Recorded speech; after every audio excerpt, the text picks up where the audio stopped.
This video is focused on a very serious topic, teen suicide. If you are finding yourself or someone you know who needs help now, I highly recommend that you stop this video and contact your local emergency numbers. Due to the serious nature of this topic, you may also want to stop this video and have a trusted friend or loved one watch for you and then give you the information. I want you to take care of your mental health. Hi, I'm Mallory Grimsey. I'm a teen therapist, and this is a topic that I've had requested a few times from y'all, and that is how to talk to your parents about suicide. Honestly, the best way to do that is to work with a mental health professional, and they can help you have that conversation directly with them, but you might not be linked up with your own therapist, so I think it's important that you know how to start the conversation now. If you've made it this far in life, you have coping skills. These are the things that you do to hang in there through the intensity of an uncomfortable emotional experience. So this could be taking some deep breaths, it could be coloring, it could be playing music. There's a variety of coping skills, but you're gonna want to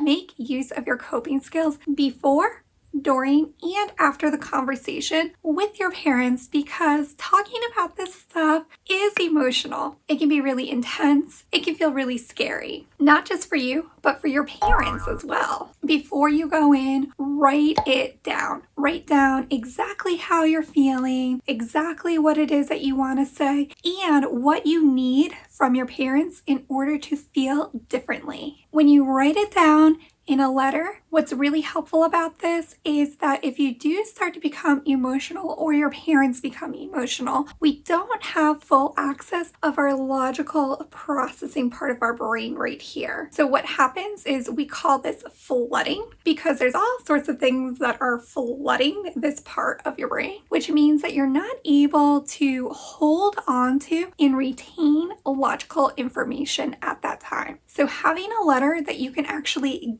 give to your parents so that they can read and reflect on after the conversation too, or if during the conversation words escape you, is a really great strategy for talking to your parents about any thoughts or urges that you have to die. I cannot stress this enough. When it comes to talking about death and dying, you have to be clear and direct with your parents. You don't want them getting the wrong message. You don't want them to think that you're joking when you're serious. Trust me, they will feel awful if they misread the situation. Clear is kind here. You need to be clear and direct and use the words, I want to die. I want to kill myself. I want things to be different. That whatever it is that you're trying to say that. It's the only way that your parents are going to clearly understand what it is that you're wanting to say. If you're struggling with how to talk about your feelings, I have 10 therapist approved tips that you can get in my cheat sheet that I created just for you, and you can get that by clicking the link in the description. Spoiler alert, this is one of the 10. Please remember that your parents